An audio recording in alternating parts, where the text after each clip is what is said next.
कहानी भरतपुर गांव के शेट्टी परिवार की कहानी है, जिसमें हरिवंश शेट्टी अपनी पत्नी और 3 बेटियों के साथ रहता है। हरिवंश पेशे से इंजीनियर है और अपनी तीनों बेटियों को बहुत पढ़ा लिखा कर अपने पैरों पर खड़ा करना चाहता है। गांव के सभी लोग हरिवंश को बेटियों की पढ़ाई के बजाय उनकी शादियों के लिए पैसे जोड़ने की सलाह देते हैं, मगर हरिवंश शेट्टी अपनी मर्जी का मालिक है।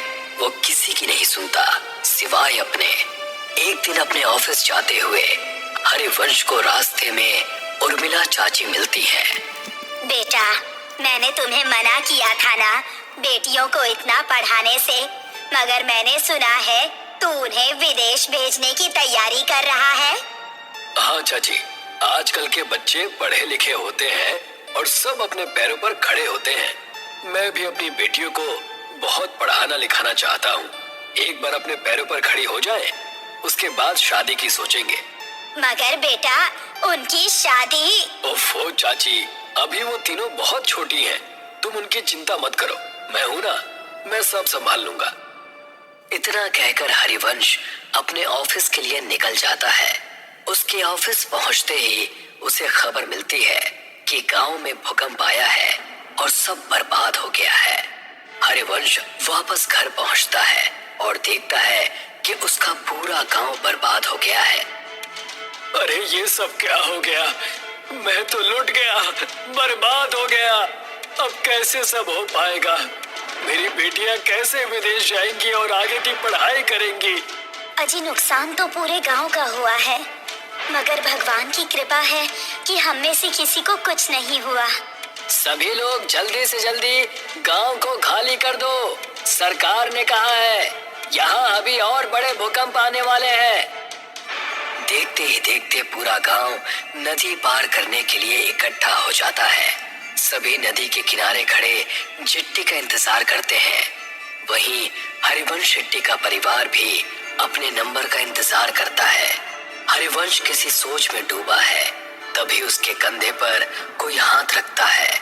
हरिवंश पलट कर देखता है तो वो डर जाता है। खून से लथपथ एक आदमी उससे कहता है, बहुत लंबा इंतजार करवाया है तूने, आखिरकार तू हमारी पकड़ में आ ही गया। हरिवंश उस आदमी को देखकर डर जाता है। वो आसपास देखता है, सभी लोग नॉर्मल हैं। ऐसा लगता है जैसे हरिवंश के अलावा किसी और को वो आदमी नजर ही नहीं आ रहा। कौन हो तुम और मेरा इंतजार क्यों कर रहे थे? आत्मा कुछ कहती कि तभी हरिवंश की सबसे छोटी बेटी उससे कहती है, पापा, हम कब से यहाँ इंतजार कर रहे हैं। सबका नंबर आ रहा है, मगर हमारा बूट में नंबर ही नहीं आ रहा।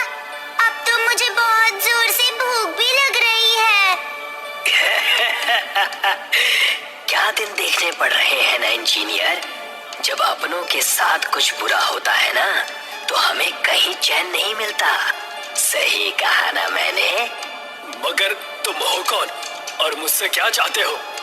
तभी हरिवंश की नजर नदी के बीचों बीच चल रही नाव पर पड़ती है, जहाँ से बहुत चीखों की आवाजें आ रही हैं।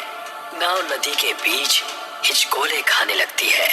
तभी हरिवंश की नजर नदी में कुछ आत्माओं पर पड़ती है, जो चिट्ठी से कुछ लोगों को भयानक मंजर देखकर हरिवंश मन में सोचता है, शायद इन आत्माओं को आदमियों से प्रॉब्लम है, इसीलिए ये सिर्फ आदमियों को मार रही है।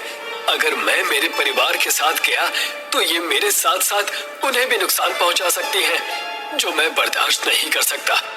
इतना सोचते हुए हरिवंश वहां से उल्टा गांव की तरफ भागना शुरू करता है और उसके परिवार वाले उसे वापस आने को कहते हैं। अरे, वहाँ कहाँ जा रहे हैं आप? गांव में खतरा है, लौट आइए। हाँ पापा, वापस आ जाइए ना प्लीज। वहाँ मत जाइए ना पापा, वापस आ जाइए ना। मगर हरिवंश किसी की नहीं सुनता और गांव के अंदर भाग जाता है। वो जैसे ही गांव में जाता है, वो देखता है वहाँ कोई नहीं है। एकदम सन्नाटा छाया हुआ है।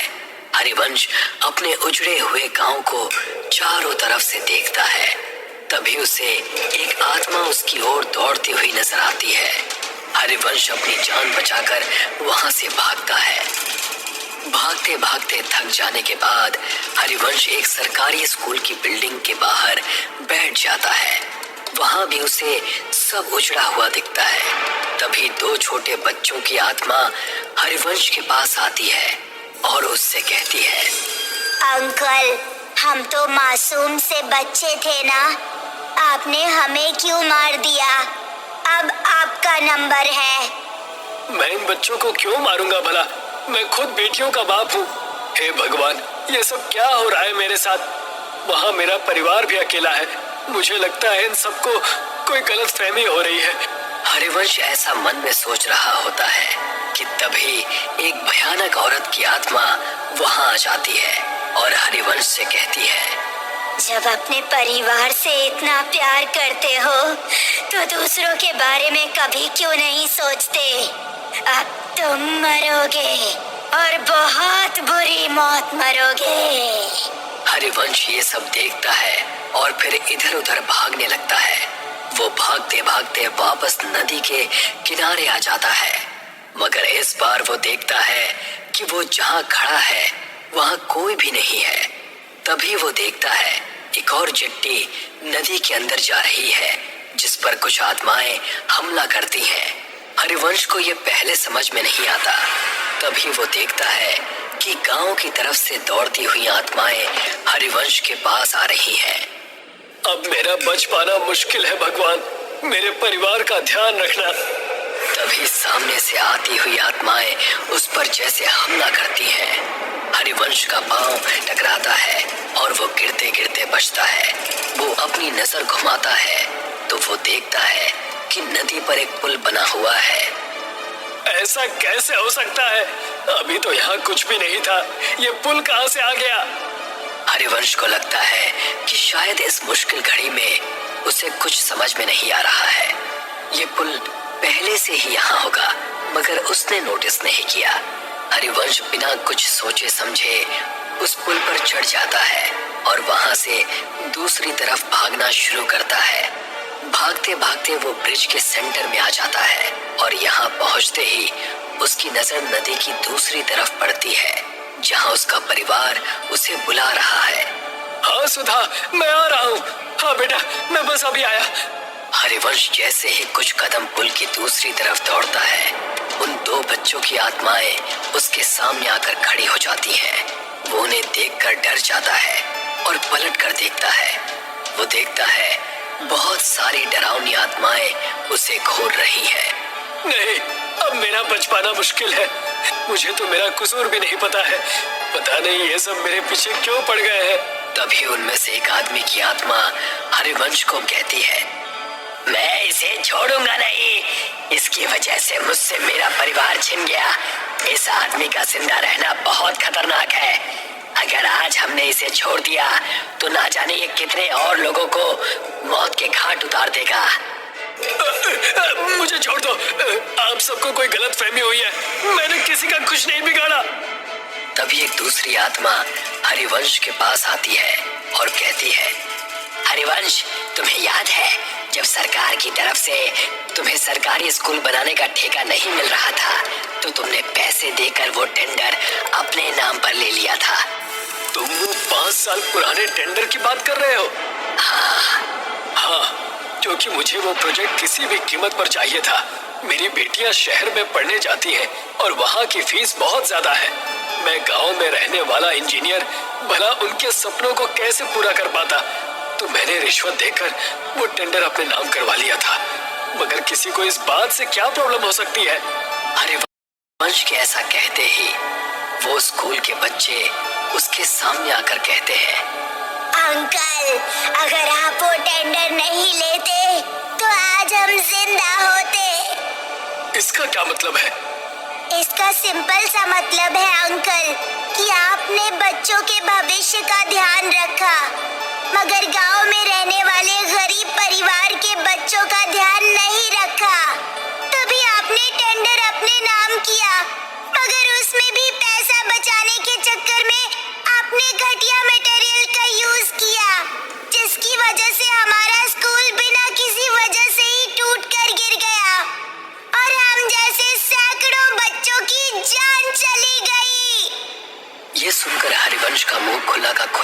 चाहता है।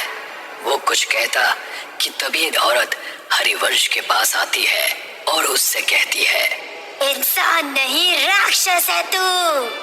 मेरे बच्चों और मेरे पति को खा गया। अब तू मरेगा।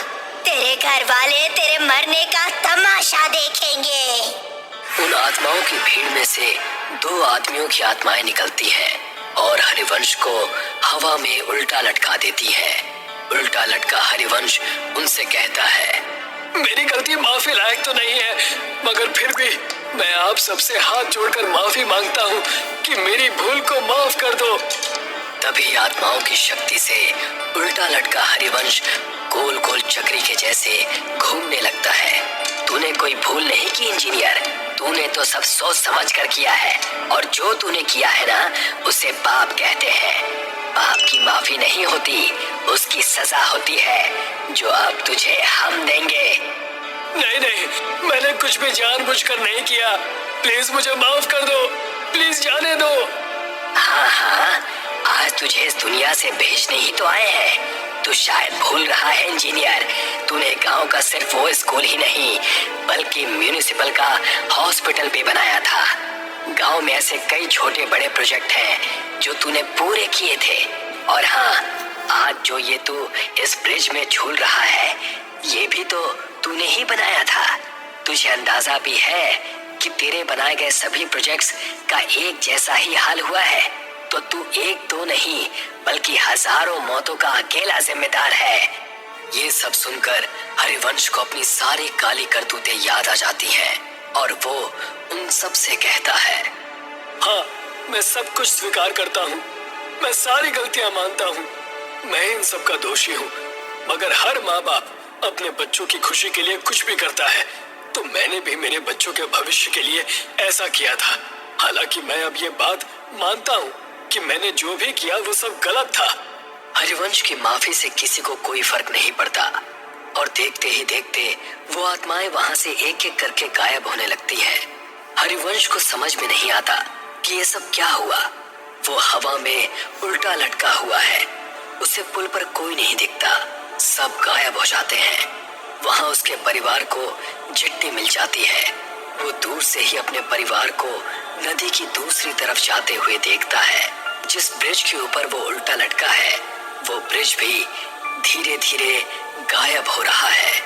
हरिवंश जैसे ही खुद को खुले आसमान के नीचे नदी के बीचों बीच उल्टा लटका हुआ देखता है, वो देखता है कि उसके आसपास उसी की तरफ बाकी की आत्माएं भी उल्टी लटकी हैं। वो उन्हें देखकर डर जाता है। तू और तेरा साथ देने वाले सभी लोग अब इस दुनिया में नहीं हैं, और आगे भी जब जब तुझ जैसे लोग ऐसा काम करेंगे, हम उन्हें सजा देने आते रहेंगे। इतना कहकर वो सारी आत्माएं हरिवंश पर झपट्टा मारती हैं